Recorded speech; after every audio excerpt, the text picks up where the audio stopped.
Hello friends, आप सबों का मेरे इस यूट्यूब चैनल में स्वागत है।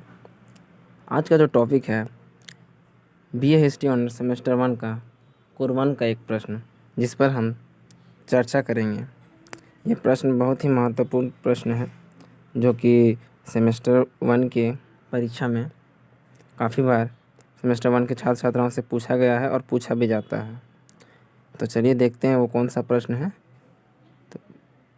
तो वीडियो को आगे बढ़ाने से पहले मेरी आप लोगों से एक रिक्वेस्ट है कि जो लोग हमारे इस यूट्यूब चैनल पर नए हैं वो हमारी इस यूट्यूब चैनल को सब्सक्राइब कर लें और पास ही में बेल आइकन है उसे भी प्रेस कर लें, ताकि हमारा हर नया वीडियो आप तक सबसे पहले पहुंचे।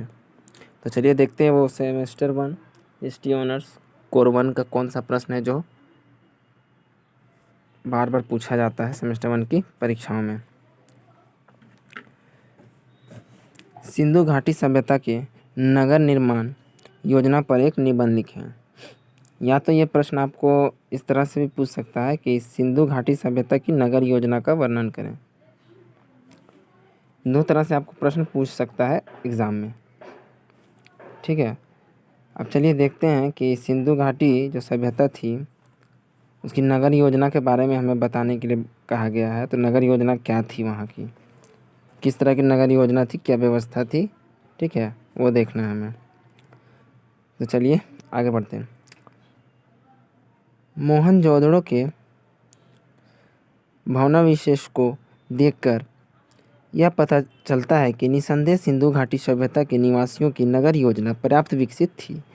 जिस सुव्यवस्थित ढंग से योजना अनुसार उन्होंने नगरों का निर्माण किया था, उसे देखकर आज भी लोग दांतों तले उंगली दबाने को बाध्य हो जाते हैं। मतलब कहा जा रहा है कि जो सिंधु घाटी सभ्यता थी उसमें मोहनजोदड़ो के भग्नावशेषों को देखकर भवन अवशेषों को देखकर यह पता लगाया जा सकता है कि उस समय के जो सिंधु घाटी में निवासियों का नगर योजना था पर्याप्त विकसित था और सुव्यवस्थित ढंग से उन्हें बनाया गया था। योजना अनुसार उन नगरों का निर्माण किया गया था।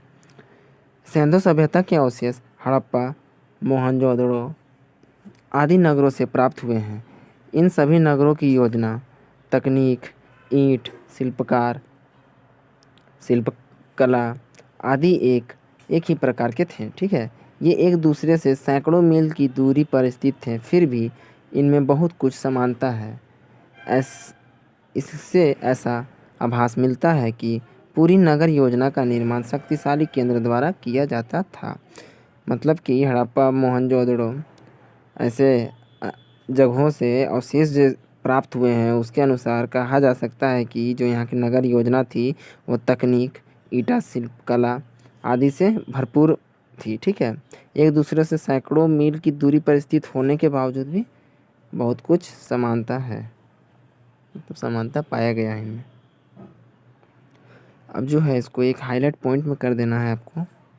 नगरों का निर्माण सुनिश्चित योजना के अनुसार, ठीक है, क्योंकि प्रश्न में ही पूछा गया है कि सिंधु घाटी सभ्यता की नगर योजना के बारे में हमें बताना है। तो एक हाईलाइट पॉइंट में आपको कर देना है कि सैकड़ों जो वहाँ की व्यवस्था थी नगरों की, वो सैकड़ों मील दूर दूर थी, पर फिर भी उनमें एक समानता ज़रूर थी, ठीक है। तो एक हाईलाइट पॉइंट में आपको कर देना है पहला कि नगरों का निर्माण सुनिश्चित योजना के अनुसार। अब ये जो हाईलाइट पॉइंट कर दीजिएगा, इन्हीं में आप पॉइंट बाय पॉइंट करना है आपको, ठीक है। 4 से 5 पॉइंट कर देना है, 4 से 5 पॉइंट में आपको विस्तार से लिख देना है, ठीक है। जो पॉइंट में आप पॉइंट बाय पॉइंट करेंगे तो ठीक है, मैं बताता हूँ कैसे करना पॉइंट बाय पॉइंट। तो इसमें जो आपका नगरों का निर्माण सुनिश्चित योजना के अनुसार, उसमें पहला जो पॉइंट आपका आ जाएगा सिंधु घाटी सभ्यता की सड़कें, ठीक है, पहला पॉइंट। अब देखिए सड़कें किस प्रकार की थी उसके बारे में आपको थोड़ा 5-6 लाइन लिखना है। मोहनजोदड़ो और हड़प्पा की खुदाई में प्राप्त अवशेषों के आधार पर कहा जा सकता है कि ये नगर समकोण चतुर्भुज के ढंग पर बने हुए थे। सड़कों की चौड़ाई 9 फीट से लेकर 34 फुट तक होती थी। ये एक दूसरे के साथ समकोण पर मिलती थी। सभी प्रधान सड़कों का संबंध छोटी छोटी सड़कों से रहता था। सड़क के दोनों ओर एक कतार में मकान बनाए जाते थे। सड़कों के कोनों पर के मकानों की बाहरी दीवारों को थोड़ा गोलाकार बना दिया जाता था, जिससे कि गाड़ियों के आने जाने में बाधा ना हो। सड़कें कच्ची होती थी। ठीक है, यहाँ जो सिंधु घाटी सभ्यता की सड़कें थी वो किस प्रकार थी यहाँ बताया गया है। ठीक है, जो एक दूसरे के साथ समकोण पर मिलती थी। सभी प्रधान सड़कों का संबंध कहाँ से था? छोटी छोटी सड़कों से रहता था। ठीक है, अब जो इसी में आपका हो जाएगा दूसरा पॉइंट, वो हो जाएगा नालियों का उचित प्रबंधन। अब वहाँ की नालियाँ जो थी वो किस प्रकार बनाई गई थी उसके बारे में भी आपको थोड़ा सा विस्तार से लिख देना है। पॉइंट पहले कर देना है नालियों का उचित प्रबंधन। नगर को साफ सुथरा रखने के लिए नालियों की उत्तम व्यवस्था थी। वर्षा और घर के गंदे पानी के लिए सड़कों में नालियाँ बनी हुई थी और घरों की नालियों का उसके साथ संबंध रहता था। प्रत्येक गली में एक नाली होती थी जो वहाँ के मकानों के गंदे पानी को बड़ी नाली में गिराती थी। नालियाँ पक्की ईंटों की बनी हुई थी। नालियाँ ऊपर से ढकी रहती थी। ऊपर की मंजिल से शौचालय और स्नानागार के गंदे पानी के निकलने की भी अच्छी व्यवस्था की गई थी। इसके लिए मिट्टी की पाइपें बनी हुई थी। ठीक है, यहाँ कहा जा रहा है आपका कि जो वहाँ पे नाली व्यवस्था थी वो भी उचित मात्रा में थी। सभी घरों से नालियाँ का व्यवस्था किया गया था और गंदे पानी निकलने के लिए नालियों का जो व्यवस्था की गई थी वो पक्की ईंटों की बनी हुई थी नालियाँ। ठीक है, अब जो आपका तीसरा पॉइंट हो जाएगा वो हो जाएगा स्वास्थ्य सफाई। ठीक है, वहाँ की जो स्वास्थ्य सफाई क्या थी और स्नानागार, ये स्वास्थ्य सफाई और स्नानागार आपका तीसरा पॉइंट हो जाएगा। चलिए देखते हैं। सिंधु सभ्यता के निवासी स्वास्थ्य एवं सफाई पर विशेष ध्यान देते थे। नगर के विशेष स्थानों पर कूड़ा करकट फेंकने के लिए डस्टबिन की व्यवस्था लोगों के द्वारा की गई थी। घरों की गंदगी वस्तुओं को डस्टबिन में ही फेंका जाता। जैसे कि यहाँ कहा जा रहा है स्वास्थ्य सफाई में वहाँ विशेष ध्यान दिया जाता था, डस्टबिन की व्यवस्था थी। गंदे सामानों को कहाँ फेंका जाता था? डस्टबिन में फेंका जाता था। अब जो है स्नानागार किस प्रकार बनाई गई थी, क्या व्यवस्था थी स्नानागार की, उसके बारे में जानते हैं। मोहनजोदड़ो में एक विशाल स्नानागार का अवशेष मिला है। इसकी लंबाई 180 फीट और चौड़ाई 108 फीट है। इसके चारों ओर 8 फीट मोटी दीवार और इसे लगे कई कमरे बने हुए हैं। बीच में जलाशय है जो 39 फीट लंबा, 23 फीट चौड़ा और 8 फीट गहरा है। इस जलाशय में उतरने के लिए सीढ़ियाँ भी बनाई गई है। इस प्रकार सिंधु सभ्यता में नगर की योजना तैयार करते समय सार्वजनिक स्नानागार को भी ध्यान में रखा गया था। स्नानागार में गर्म पानी का भी प्रबंध किया जाता था। जैसे कि जो स्नानागार था वो विशेष रूप से एक ध्यान देकर वहाँ के लोगों ने बनाई थी। ठीक है, बताया भी गया है कि जो इसकी जो लंबाई थी 180 फीट और चौड़ाई 108 फीट थी। इसके चारों ओर 8 फीट मोटी दीवारों को भी बनाया गया था और इसमें कई कमरे भी थे। ठीक है, बीच में जलाशय था 39 फीट लंबा, 23 फीट चौड़ा और 8 फीट गहरा। इस जलाशय में उतरने के लिए सीढ़ियाँ भी बनाई गई थी। अब जो अगला पॉइंट आपका है, चौथा पॉइंट जो हो जाएगा वो हो जाएगा किलाबंदी। नगर के चारों ओर सुरक्षा के लिए दीवारें बनाई गई थी जो कच्ची ईंटों की बनी होती थी। इसके बाहर पक्की ईंटों की जोड़ाई की जाती थी। यह दीवार करीब 40 फीट चौड़ी और 35 फीट ऊंची होती थी। मतलब बोला जा रहा है कि किलाबंदी जो की जाती थी वो सुरक्षा के लिए, की सुरक्षा के लिए चारों ओर किलाबंदी की जाती थी। कच्ची ईंटों की बनाई जाती थी। ठीक है, फिर उसके बाहर पक्की ईंटों से भी जोड़ाई की जाती है। मतलब दो बार जोड़ाई की जाती थी किलाबंद की चारों ओर दीवारों को, एक बार कच्ची ईंटा से फिर एक बार पक्की ईंटा से। और यह दीवार करीब 40 फीट चौड़ी और 35 फीट ऊंची होती थी। ठीक है, अब जो अगला जो पांचवा पॉइंट आपका हो जाएगा वो भवन निर्माण।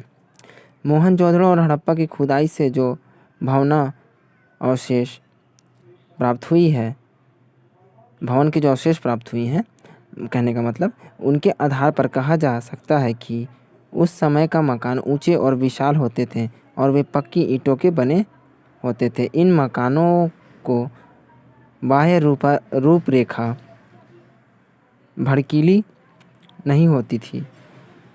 पर वे मजबूत और उपयोगी भी होते थे। सिंधु सभ्यता घाटी के लोगों को ध्यान रखता रहता था कि सिंधु घाटी सभ्यता के जो लोग थे वो ध्यान में रखते थे कि मकान को जीने जीवन के लिए सुविधाजनक बनाना, ना कि उसे परिष्कृत एवं कलापूर्ण बनाना। मतलब वहाँ के जो लोगों का ध्यान रहता था कि मकान को जो बनाना है वो जीवन के लिए सुविधाजनक बनाने के लिए ही बनाया जाता था, ना कि सुंदरता सिर्फ दिखाने के लिए, दिखावा के लिए वो मकान नहीं बनाते थे कि कलाकृतियाँ कर दिया जाए, कलापूर्ण हो जाए तो दिखने में अच्छा लगे पर रहने में वो सुविधाजनक ना हो। ऐसा नहीं सोच कर बनाया जाता, वहाँ सोच कर ये बनाया जाता था कि मकान जो बनाया जा रहा है वह जीवन में सुविधाजनक बनाया जाए। बड़े और छोटे मकानों की बनावट में कोई अंतर नहीं रहता था। मकान 2 मंजिला भी होता था और ऊपर की मंजिल में जाने के लिए सीढ़ियाँ बनी रहती थी। मकान में स्नानागार, रसोई घर, शौचालय के अलग अलग कमरे होते थे। आंगन, शौचालय तथा स्नानागार की गच्चे पक्की ईंटों की बनी होती थी। जो उनके जो दीवारें बनी होती थी वो पक्की ईंटों की बनी होती थी। ठीक है। आंगन में कहीं कहीं ऊंचे चबूतरे बनाए जाते थे जो संभवतः बाढ़ के समय लोगों की शरण के लेने के काम आते थे। मकान की नींव गहरी होती थी और वह कुछ ऊंचाई पर बनाया जाता था। दरवाज़ा लकड़ी का बना होता था। मकानों की नालियाँ ढकी रहती थी और सड़क की नालियों में गिरती थी। स्नान घर का पानी भी सड़क के पानी में गिरता था। इस प्रकार जो हमने 5 पॉइंट दिया और 5 पॉइंट में विस्तार पूर्वक उसके बारे में हमने लिखा। तो इसी तरह अगर ये प्रश्न आपके एग्ज़ाम में आता है और आपको लिखना है उत्तर पुस्तिका में, तो इसी प्रकार आप इसमें पॉइंट बाय पॉइंट लिख सकते हैं। ठीक है। और लास्ट में जो कोई भी प्रश्न का आप उत्तर लिखते हैं, उत्तर लिखने के बाद आप लास्ट में एक निष्कर्ष ज़रूर लिखें। निष्कर्ष ज़्यादा नहीं तो 4 से 5 लाइन का ही लिखिए, पर निष्कर्ष पॉइंट ज़रूर लास्ट में डालिए। वो प्रभावशाली होता है आपके उत्तर पुस्तिका के लिए। ठीक है। और वो उस प्रश्न के उत्तर के लिए भी। तो जैसे कि आप निष्कर्ष लिख दीजिए। निष्कर्ष क्या होता है मैं बता दूं। निष्कर्ष ये होता है कि जैसे कि आपने जो इस प्रश्न को लिखा, उस प्रश्न का उत्तर जो लिखा, उस उत्तर में आपने क्या क्या मतलब लिखा है, उसका एक निचोड़ होता है निष्कर्ष। ठीक है। अब निष्कर्ष लिख दीजिए इस प्रकार, जैसे कि इस प्रकार हमने देखा कि सिंधु सभ्यता निवासी नगर योजना, स्वस्थ सफाई, नालियों के प्रबंध एवं सुविधाजनक भवन निर्माण की कला में अपने समकालीन लोगों से बहुत आगे थे।